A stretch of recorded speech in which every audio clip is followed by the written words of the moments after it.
This is a base guide to online dating. I only have two goals for this video. I'm going to make it make sense for you, and I'm not going to sugarcoat things. Let's get into it. So this is why you should listen to me. I first downloaded Tinder at 22 years old just to meet, and I got one match that almost worked out, but I messed it up from being cringe. And I had very few pictures of myself to work with initially, and I had no idea what to put in my bios.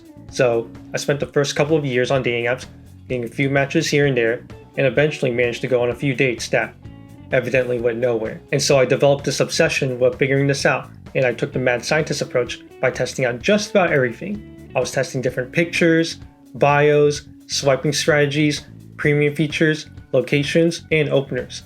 And I would say over the years I did quite well for myself. I matched with over 1,000 girls, had over 100 dates, and closed more than half of them, with most of them coming near the later half. And using what I learned, I helped other guys achieve dating success using my knowledge and methods. And here is a brief overview of some of the results I garnered for myself. I had some high quality matches with some attractive women and also very flirtatious conversations. But I also understood the game to a level where I could explain things to other guys. And I was able to do that and coach them to succeed with their dating lives as well. So throughout my years of going through online dating, the number one word I would use to describe it is a game. Understanding online dating and how to play it is essential for success. Because if you have no idea what you're doing and you're putting in shite effort, you're going to get 0 to few matches. It's going to make you feel worthless and you're just going to have a very bad time. But if you play the game right, you will have more high quality matches and interactions. You will get laid, maybe a lot, and you can potentially get a girlfriend. And the main benefits of online dating is that you can have a great dating experience without doing cold approach if you have social anxiety. You don't have to go do things to look cool, right? You don't have to go traveling. You don't have to pose as someone that you're not. You don't have to go flex with things that you don't own. And you don't have to change your interests. I'm just a guy who goes to work, works out, and plays video games. And yet I still did just fine. So let me hammer this point down for anyone who thinks that online dating is a sham or rigged against them. Everyone has an equal opportunity to use dating apps as long as they have a phone and some internet. But the main difference is what people put into it. Here we have two different guys here. We have this normal looking dude and this male model. But the difference is that this normal looking guy, I found his profile on Reddit and he gets no matches. While this male model guy, I guarantee is going to have hundreds, if not thousands of likes. Obviously there are different ends of attractiveness, but we're talking about online dating apps, which means digital assets. If you gave me the male model's pictures to use for a dating app profile, I too would get hundreds, if not thousands of likes. And if you gave me this normal guy's pictures, I would get 0 matches, just like him. Of course, there's no point in pretending to be someone else if you're trying to get something out of dating apps. But that just means that there is some level of control that we have over our digital representation. So this is how I would statistically explain the online dating market for most men. And it follows an exponential growth curve. As you can see, guys that are average and below aren't having a great time. You got the ramen guy from earlier. He's at the very bottom with 0 matches. And then you got normal looking dudes in the middle. They're actually below average in the market, getting 1 to 2 matches a week. And then you got average guys, which this is where I would put younger me at, who had a little bit of an idea of what to do, but we're not doing so great, right? We're getting maybe 1 to 2 matches a day and able to convert maybe a date a week. And from there, you have to go near the end of the curve to see where guys that are doing really well and how they're doing, right? So once you get to like the top 20%, you're getting more than 50 matches and you're able to convert maybe 2 to 3 dates a week.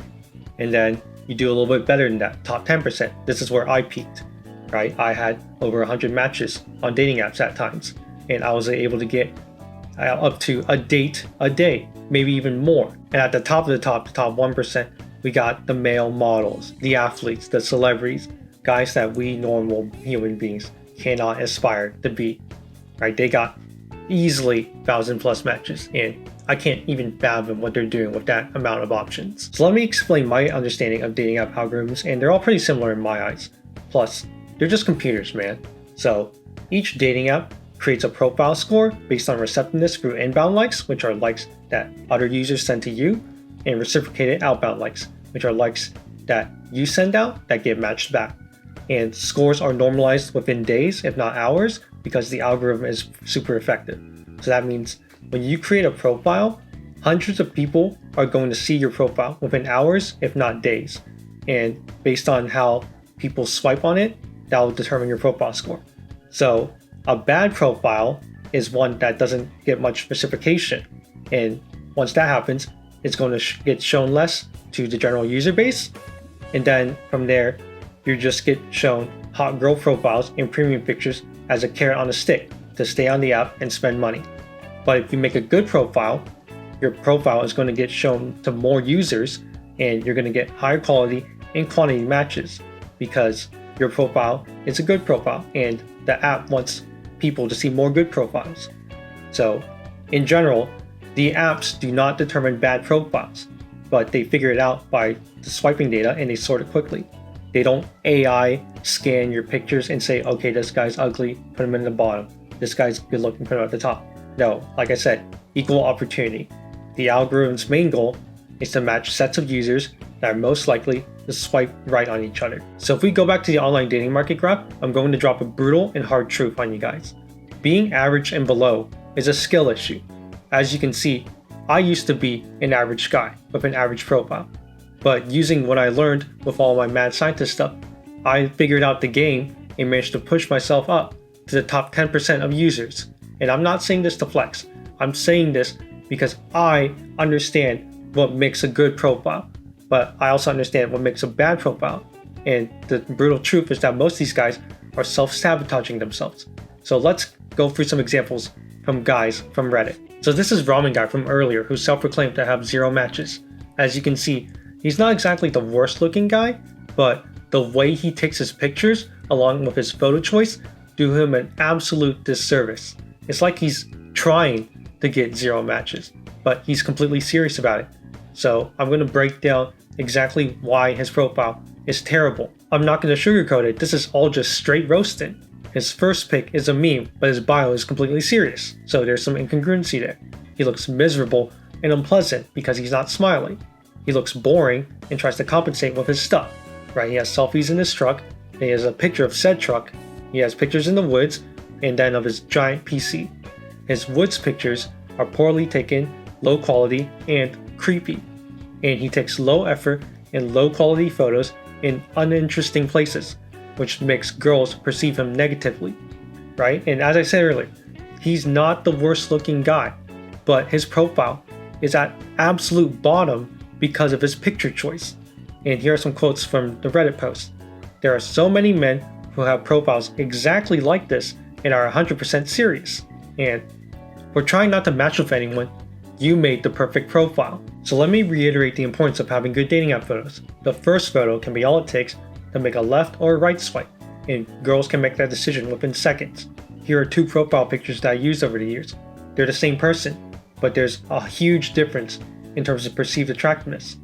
The first one was getting me way more left swipes, and the other was getting me way more right swipes, right? Obviously we can tell which one did better. So perception based is not just on how good the picture looks, but how it was taken. And using the rest of the photo portfolio, we want to maximize sex appeal and create an attractive and or interesting perception of yourself. And you want to visually demonstrate thoughtfulness by taking good pictures and show variety in life experiences. So let's go over some bad photo archetypes, starting with the unflattering selfie. This is a very lazy picture that usually doesn't turn out high quality, and most guys that do it usually put more than one in their profile. So going back to Ramen Guy, right? He just takes a picture of himself in his truck, and then he takes another one at an even worse angle. And then you got guys that take the straight on angle and it looks very unflattering and also pretty creepy. And then we got the mirror selfies, right? We got guys that they don't want to take the time to have someone take a picture of them, but they'd rather just go to like their bathroom or their closet, an unflattering background, and take a very cringy looking picture. And then we got photos with poor lighting or angle, and these pictures just show a general lack of thoughtfulness. So like the first picture, we can barely see the guy, it's completely dark, and he's also positioned away from the camera. And then Ramen Guy in the woods, I can see more of the woods than the guy. Then you have a guy taking a selfie with a dirty mirror. What is he supposed to make you think about himself? And then we got brother in the left corner over here. He's positioned himself in the bottom right corner instead of in the middle. So it's like, are you trying to show yourself or more of the view? And then we just got this guy, just doing something on like a ski slope.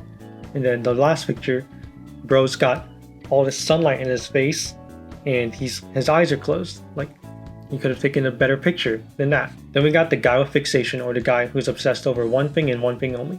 In this case, it's a gym bro. All of his pictures are just gym pictures. You would think that he has nothing else going on with his life. This also occurs with guys who have photo shoots and then use multiple pictures from that photo shoot. You need to show that you have more to life than just the photo shoot or the gym. And then we got group pictures, and the base truth about group pictures is that most guys aren't the guy in them. Right? As you can see, there's a guy who's the side character in his group picture, and another one where I had to point him out like I was looking for Waldo. And the other thing about group pictures is that the general perception of the person is lowered down to the least attractive member, right? So if you look at a picture of the guys with his bros, right? You see the least attractive guy, and then you think, okay, this guy hangs out with this type of dude. Right? Not to hate on your bros, but they're doing you a disservice by being in there with you. And the other thing, last thing about group pictures, is that sometimes most guys don't have enough pictures of themselves, except for like when they're hanging out with their bros. So then they have to take one and crop themselves out of it, which looks pretty cringy because, again, you can kind of perceive that, oh, maybe there are better looking guys within that picture. And the fact that you had to crop yourself in one of these pictures instead of having another one of yourself, right? You're not as interesting as you've probably seen. And then we got guys overcompensating with pictures of possessions and places that they went to. Again, your dating app profile should show pictures of you looking cool or doing cool things. But most guys don't take the time and effort to do that. So they just get lazy and they're like, all right, I'm just gonna use a picture of said thing, right? Here's a picture of my cat. Here's a picture of my truck. Here's a picture of my PC. Here's a picture of this cool place I went to. Here's a picture of my credit score. And here's a picture of me in this helicopter. It's like, okay, like anyone can use those pictures though. It's not you. Like, it's pretty meaningless, and it shows a lack of thoughtfulness, again, because you're being lazy. So this is what a good dating app photo portfolio looks like, and you'll want to prepare up to 6 photos because that's the limit on Hinge. You want to follow 2 principles. 1, be attractive. Optimize your look and have high quality pictures with light edits. 2, be interesting. You want to have variety in your outfits, locations, poses, and activities. You also want to make sure to have good photo framing, right? Centered subject, good lighting, and clean background. And because you're representing yourself, you want to make sure that your body and face are clearly shown. Having a good looking set of photos in your dating app profile shows thoughtfulness and attention to detail, which leads to more girls having a positive perception of you, which leads to higher perceived attractiveness, and ultimately leads to more likes and matches. So a quick section on prompts and bios. Your photos are going to be the primary driver for your profile. So prompts and bios, they're not going to make your profile, but they can break it. And you need them to support your personality without creating negative perceptions of yourself. So again, ramen guy up once again. I'm going to wear the ramen outfit when we meet. This is non-negotiable. This dude is seriously memeing. Like, bruh, that is unattractive and weird. And then we got guys with really wordy prompts. Like, I'm not going to read all of that. You're putting too much effort into this. And then guys that are like pouring their hearts out on a dating app. Bruh. So mistakes, being cringe, being basic, doing what everyone else is doing, and being too transparent.